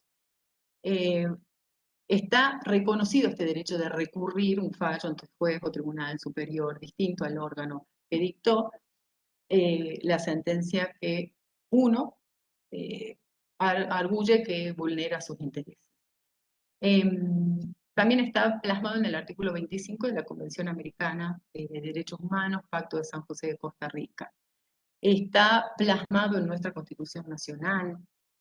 Y, por supuesto, sabemos que la cuestión recursiva está regulada por nuestro código formal, nuestro código civil y procesal. Civil y comercial procesal. Aquí encontramos lo mismo. La cuestión de la necesidad de garantizar que esa sentencia está pegada a la ley, que esté motivada, que esté fundada, y el derecho a la doble instancia resguarda la posibilidad de control. Entendiendo hoy ese control como una garantía y enfocándonos siempre en el justiciable. Hay que tener en cuenta que no es lo mismo el derecho al recurso que el derecho a la doble instancia. El derecho al recurso entendido como algo que no genera siempre una doble instancia. Por ejemplo, un recurso de reposición que está en el marco y en el interior del proceso que se puede ir sustanciando, ¿no? Entonces, no me vuelvo a enfocar en lo que hace al proceso civil. Este proceso civil es es disponible, entonces es para las partes voluntario. ¿Es un mecanismo que existe? Sí, en donde cada uno lo emplea en la medida de sus intereses, en la medida del resultado del fallo. En esto, por supuesto, este derecho puede ejercerse, puede no ejercerse, no existe esto de la renuncia anticipada, por supuesto uno puede desistir de manera implícita porque no lo interpone o explícitamente cuando desiste si ya se articuló y se concedió.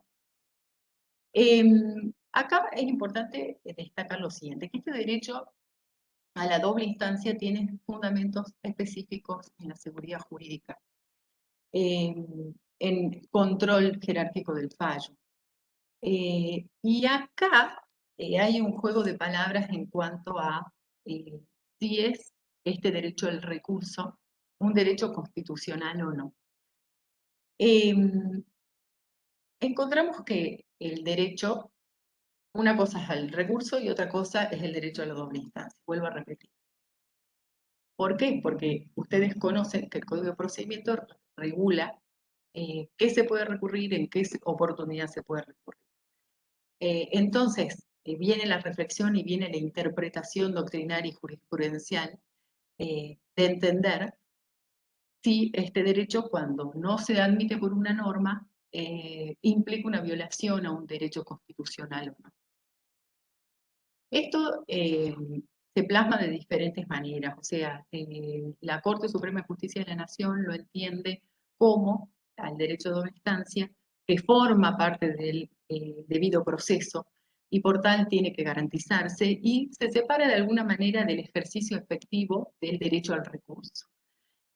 Para entender que los planteos de inconstitucionalidad respecto a materias que no pueden ser objeto de recurso tienen que interpretarse restrictivamente. Y en la diferencia de lo que es regulado en derecho de acceso a la doble instancia en general y el derecho a recurso en particular. Pasando rapidito por esto, bueno, por supuesto, para poder recurrir necesitamos que todo este camino se visualice en una sentencia que obtenemos al final, motivada, fundada, para poder, sobre esas bases, impugnar. Como les decía, la Corte entiende que este derecho a la doble instancia es un pilar fundamental del debido proceso, como mandato constitucional de garantizar por parte de la Administración de Justicia la revisión del fallo. Específicamente, la consagración constitucional no se encuentra, sí surge de las distintas aplicaciones jurisprudenciales, y esta existencia del derecho a recurrir, cuando está regulado por alguna de las normas, no puede ser coartado. Y ahí está el control que debe efectuarse, y el resguardo a ese derecho a recurrir. Entonces, hay que tener presente la disponibilidad del recurso. Y esto que sí me parecía, bueno, acá tenemos una doctrina, por ejemplo, esto, en la contradicción del derecho a la doble instancia como garantía constitucional, el derecho a recurso como que no lo sería, ¿por qué? Y esta es la doctrina que les cito, que me parece importante en este juego de reflexiones, de la posibilidad de recurrir, que se restringe por un código formal, en donde autores como Bosarini estiman esto, que el derecho a recurrir no se considera una exigencia del debido proceso porque se limita sin que ello implique una lesión, que lo importante es garantizar el derecho a la defensa, que incluye el derecho a alegar, debatir, probar, obtener una sentencia motivada. Para concluir un poquito y llevar un poco también a la reflexión, respecto de todas estas cuestiones de acceso a la justicia, o sea, empezando por la tutela judicial efectiva, seguro, incluyendo en ello el acceso a la justicia, el derecho a un proceso que se enmarque dentro de un plazo razonable, el derecho a la doble instancia. En esta reflexión de que si la garantía del recurso, ¿qué pasa cuando es ejercido de manera abusiva? ¿Hasta dónde nuestra intervención? ¿Hasta dónde la necesidad de sujetarnos a la norma procesal?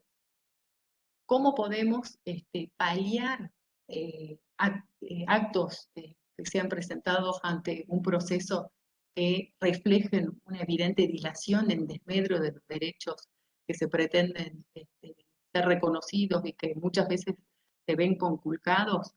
Entonces, la reflexión es también para las futuras modificaciones que se hagan en nuestro código de procedimiento, en determinar pautas del camino del proceso con mayor seguridad jurídica y que este equilibrio sea posible, ¿no? Entre la necesidad de obtener una sentencia motivada, la necesidad de un recurso en muchos casos, garantizando una justicia pronta, sin que se prolongue necesariamente los procesos, los tiempos.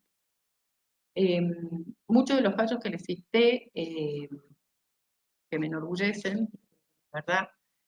Me parece que son reflejo de que vamos por ese camino. El cambio de la necesidad de receptar y reconocer la incorporación de tecnologías también. Y me detengo en entender que somos instrumentos, que somos operadores, que tenemos que tener una mirada que es el justiciable, para que el amparo esté siempre en ese enfoque. Conti, no sé si querés hacer como un aporte más, Sí, dar en realidad, espacio digamos, para la reflexión, para el intercambio de información, de experiencias.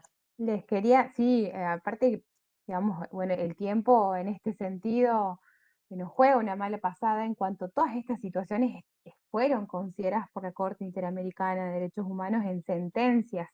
O sea que jurisprudencia de Corte Interamericana les podemos dejar para que ustedes examinen, pero no sé, Fornerón habla del plazo, la sentencia de Fornerón en Argentina habla del plazo razonable y considera que al vulnerarse el plazo razonable hay denegación de justicia. Entonces, ¿cómo enlaza y llega al 25 de la Convención Americana de Derechos Humanos diciendo no se respeta el plazo razonable, entonces hay denegación de justicia? Entonces, ese recurso efectivo que ordena la Convención Americana de Derechos Humanos no existe, porque no importa que exista el recurso tiene que ser efectivo.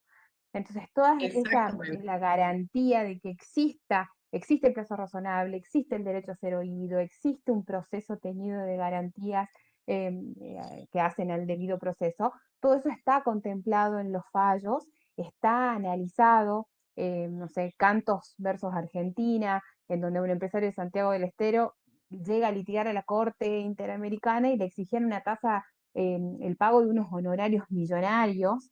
Entonces, eso, tener que pasar y llegar hasta la Corte Suprema de Justicia de la Nación y después a la Corte Interamericana, uno para llegar a la Corte Suprema de Justicia de la Nación tiene que ser una persona con vastos recursos económicos, no cualquiera puede llegar a la Corte Suprema de Justicia de la Nación. Bueno, la Corte Interamericana interpreta esas situaciones y las considera como barreras al acceso a la justicia. En cuanto si alguien tiene que hacerse cargo de honorarios excesivos o de tasas de justicia que son, la verdad que las personas no podrían pagar y es un obstáculo económico, eh, todo eso son obstáculos al acceso. Les recomiendo y les podemos dejar, la Corte Interamericana tiene su página y Sí, ahí existen exactamente eso, justamente fichas, ahí. las fichas. Yo les recomiendo Exactamente, las distintos fichas porque casos. los fallos son, la verdad, necesitamos una vida paralela para leerlos a todos. Necesitamos dividirnos en dos Sí, y que nuestro espectro los lea, pero las fichas son muy ordenadas, están los hechos, están los derechos conculcados, la decisión de la Corte, y después podemos ver cómo si se cumplieron esas sentencias en Argentina o no, qué pasa con el exactamente. cumplimiento de la Corte Interamericana, es una tribunal de apelación, la Corte Suprema de Justicia de la Nación es la última palabra hoy, o sea, podemos hablar de muchísimas cosas, podemos analizar y debatir, es un marco que nos permite todo esto. Ojalá nos podamos volver a encontrar y continuar y hablar un poco más de fallos de Corte Interamericana, porque elegimos un camino o el otro, porque Sí. estábamos en el derecho procesal, pero bueno, les dejamos todas estas inquietudes, les dejamos que también, si quieren, en la escuela nuestros mails para que nos puedan contactar, igual casi todos saben dónde nos pueden encontrar, Y también Yo el agrego una PowerPoint. cosita, Conti, sí, los PowerPoint que vamos a brindar también, por supuesto. Ujú. Pero esto del reconocimiento que hace nuestra Corte en la aplicación de todos los antecedentes de la Corte Interamericana de Derechos Humanos, entonces, la importancia de ver la aplicación en concreto, la importancia de su receptividad, de esto, de que no estamos alejados, no somos otro derecho, no, es parte de nuestra norma, de nuestro derecho positivo, y su implementación es fundamental. Entonces celebro eso.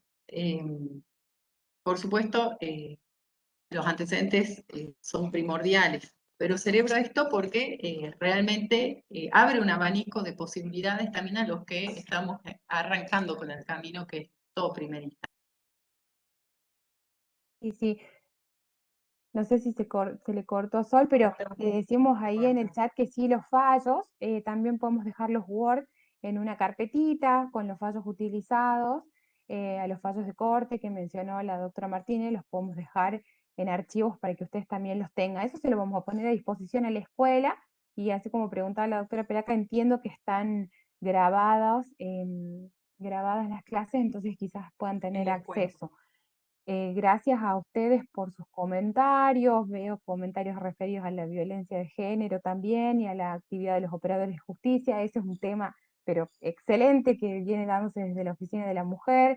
La doctora Peraca, la doctora Soria son referentes en este tema. No me animo a decir nada delante de ellas de género, Está loca, pero la chiquita esta. Marcela, es peligroso así el que micrófono, chicas jóvenes. Es peligroso, es peligroso. Así que bueno, bueno, me alegro. Gracias a las doctoras y gracias a los participantes. A ver, Sol, se cortó. A ver, ahí está Sol. Ahí estoy, se me cae la Sí. señal, lamentablemente. Sí, No, ahí te escuchamos se me está perfecto. cayendo la señal permanentemente.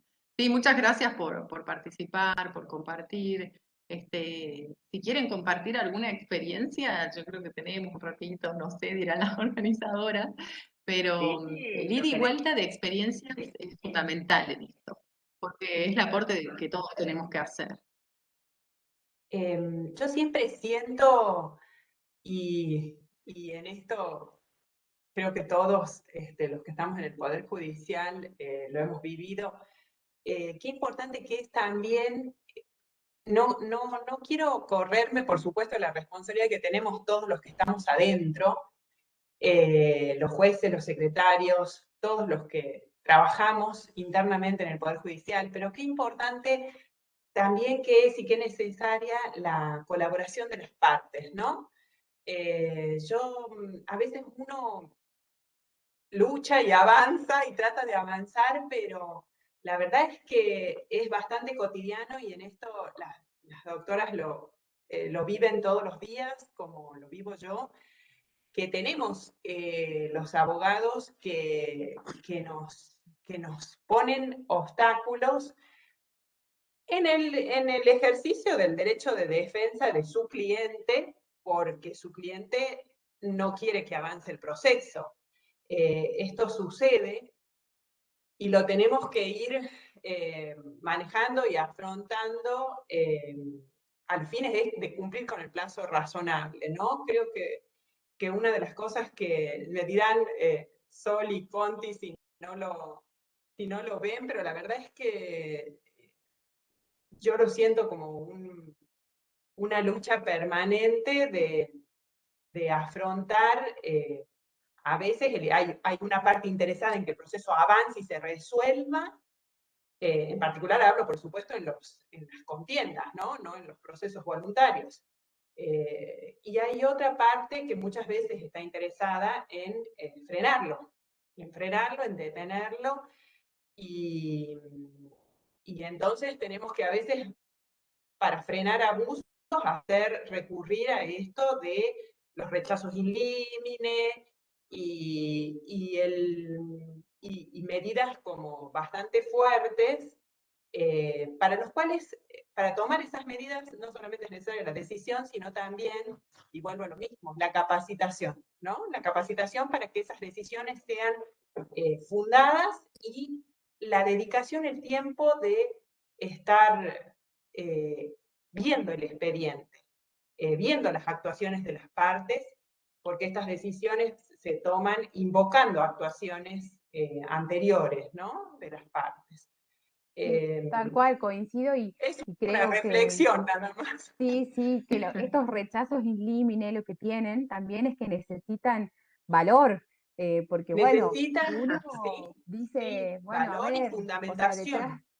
claro, detrás de esta decisión estoy dejando a alguien sin su demanda, sin su contestación, sin el reconocimiento de su derecho, pero también si bien nosotros no tenemos la oficiosidad dentro del proceso civil, la tienen los procesos de familia muy marcada, esta reforma del código habla también, tenemos dentro de las facultades ordenatorias esto de evitar la paralización del proceso, dentro Sí, de las facultades ordenatorias del 36, esta Exactamente. facultad de evitar la sí, paralización, y bueno, de ahí también hacemos tal cual. uso de todos estos recursos para, bueno, siempre para evitar un perjuicio para la parte, como usted dice, pues, en pro Tal de cual. lograr que se tome la decisión dentro de un plazo razonable para la parte.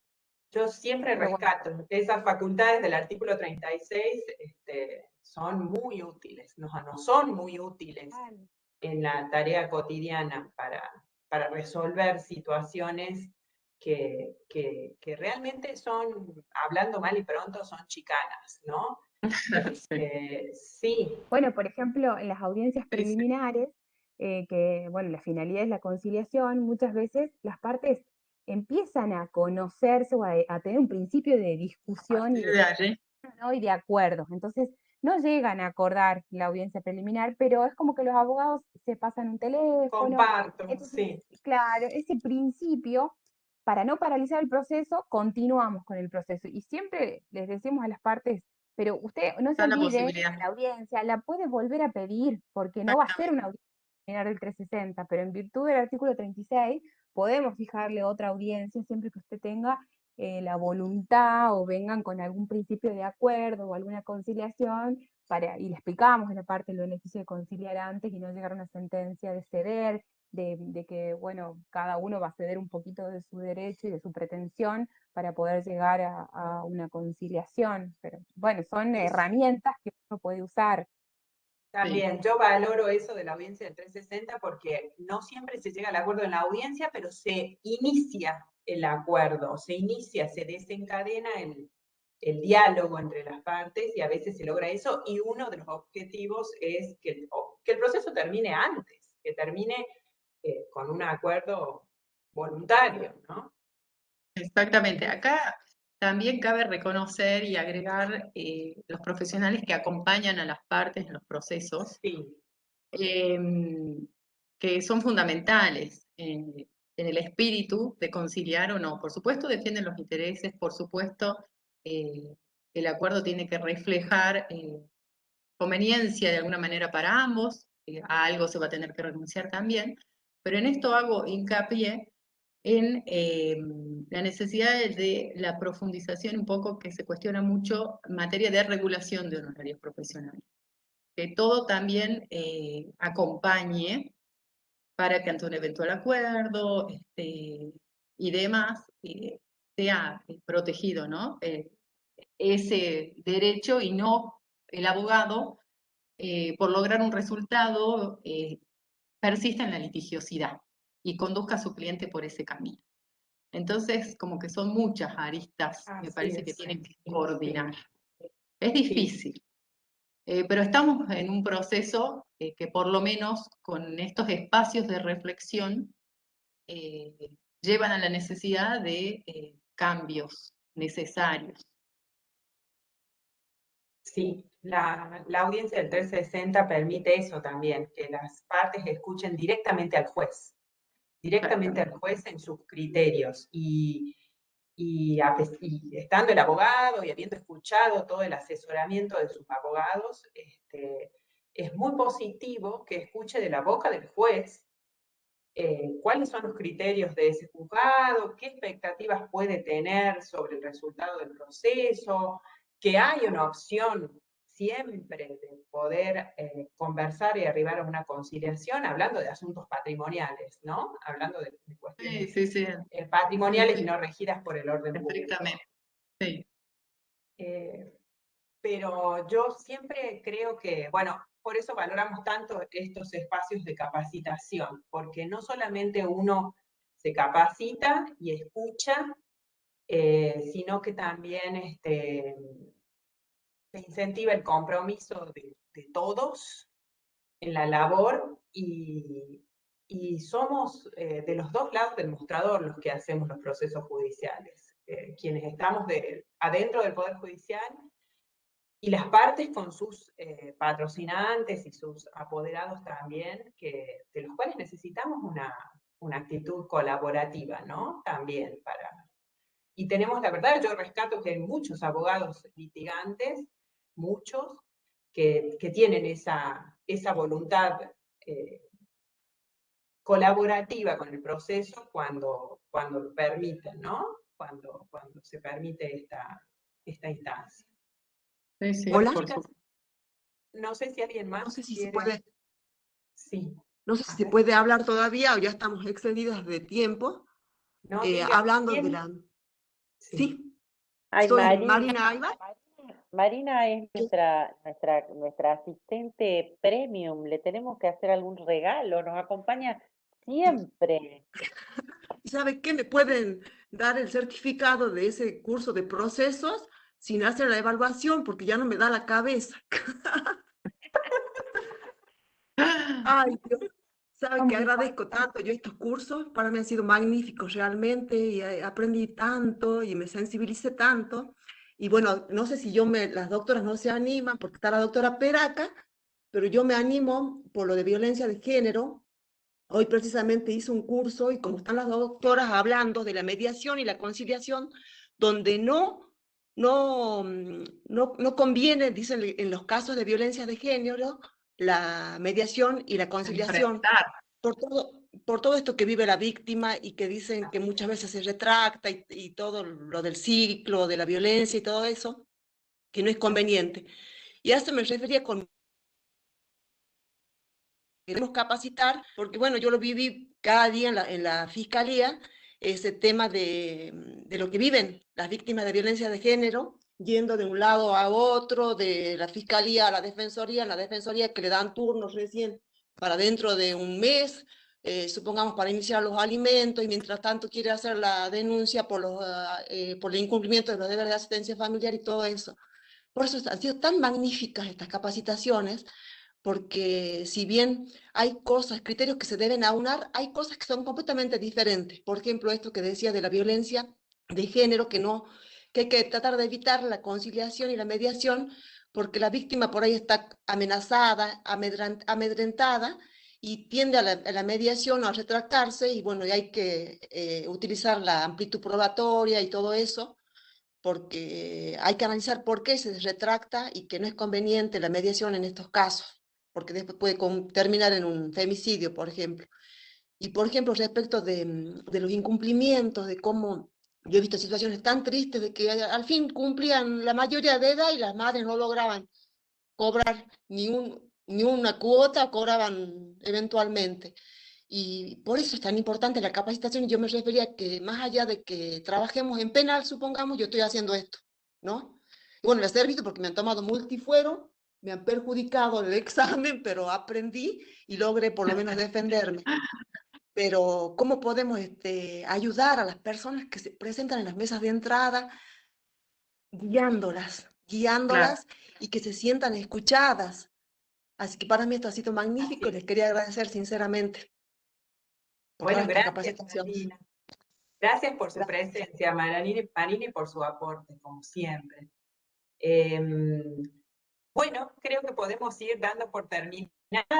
No sé si alguien más quiere decir algo, ratificando lo que dijo la doctora Constanza Martínez. Todo queda en la escuela de capacitación a disposición de quienes tengan interés.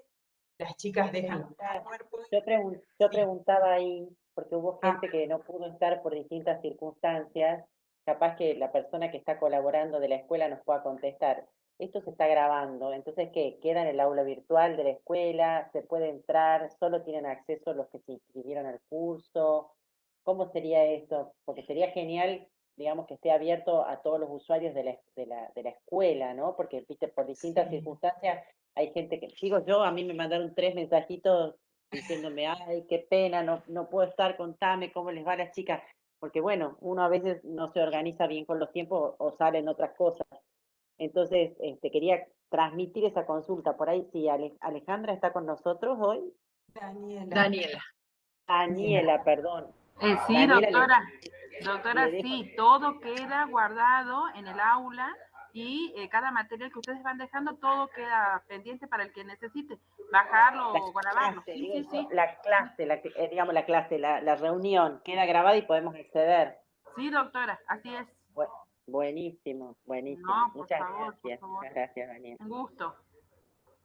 Bueno, yo agradecerles nuevamente a todos la presencia, a todas, a las 2 doctoras, a la doctora Martínez Bombelli. Ana, muchísimas gracias, doctora Peraca, y a todos.